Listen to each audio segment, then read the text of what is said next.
Hi everyone, welcome back to another video from Trading for Beginners. Today in this video, we will be learning how to log into your HFM app. If you've recently logged out of your HFM app and you'd like to sign back in again, then the process is quite easy. Launch open HFM application on your device and from this page, click on Login at the bottom. Go ahead and enter your email address in the text box and click Login. You can also sign in using your Google account or your Apple account. I'm just going to type in your email and click Login.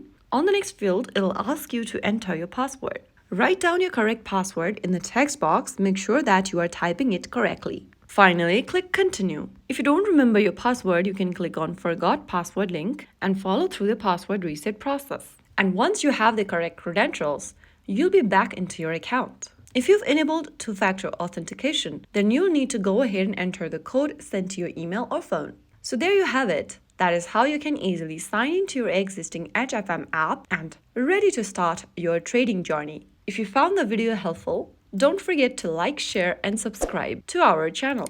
I will be back again in the next video. Thank you for watching.